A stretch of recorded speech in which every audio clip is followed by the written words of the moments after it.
Hai Besti. Nah Besti, seperti biasa nih, aku berada di kebun kecilku.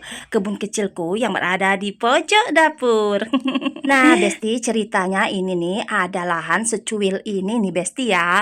Aku mau bikin tempat aku bertanam di sini. Nah ini Besti ya, sudah aku bersihkan sedikit demi sedikit bagian sini. Itu ada tanaman nanas nih Besti ya. Aku pruning-pruning dulu pada bagian daun-daun yang sudah nggak bagus nih Besti ya. Ceritanya Besti, ini aku membuat kebun mini yang hemat biaya dan hemat tenaga. Nah Besti ya, apa saja nih panduannya supaya kita membuat kebun mini hemat biaya dan hemat tenaga. Nah ini Besti, ada tanaman bunga yang tumbuh di sana ya Besti ya. Mungkin waktu itu aku letakkan umbinya di sini dan ternyata dia hidup. Aku pindahkan saja nih Besti ke dalam pot ini ya Besti ya. Nanti akan aku rapikan. Lanjut ya Besti ya, fokus nih tema saya hari ini yaitu aku membuat kebun mini yang hemat tenaga dan hemat biaya. Nah Besti, berikut nih cara merealisasikannya supaya kita membuat kebun mini hemat tenaga dan hemat biaya. Ini aku sudah cangkul-cangkul ini dulu ya, koret-koret tanah yang ada di sini biar rata dan gembur.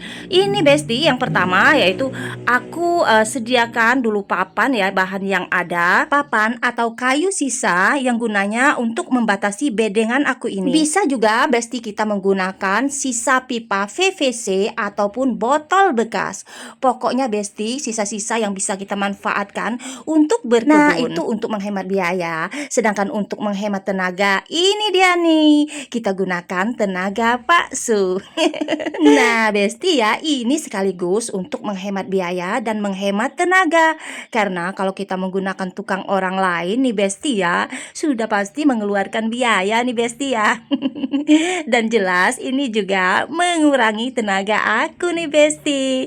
Itu sudah Besti ya, dipakunya dan diratakannya tanah yang ada di sana. Nah Besti, selain membuat bedengan seperti ini, bisa juga membuat rak tanaman yang berbentuk vertikal maupun berbentuk gantung. Lanjut Besti, yang kedua, menggunakan media tanam dan peralatan. Nah Besti, untuk hematnya yaitu gunakan saja media tanaman yang ada di sekitar kita. Contoh ini nih Besti ya, pupuk kandang, sisa-sisa dari kotoran sapi, kambing, bahkan ayam nih bisa kita pergunakan untuk kompos yang ada di sini. Campurkan dengan tanah dan sekam.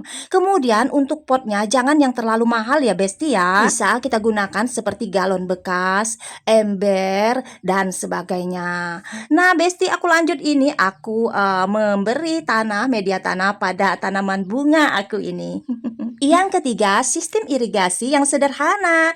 Nah, kita bisa minta badan palsu yang terbuat dari bekas botol air minum nih Besti ya, seperti pada video-video saya yang sebelumnya. Yang keempat, yang terakhir yaitu pilih tanaman. Pilih tanaman yang cepat panen ya Besti ya, dan perawatannya mudah, seperti ini kangkung, bayam, cabe, tomat, seledri. Nah, begitu Besti. Selamat mencoba ya Besti ya. Yuk berkebun.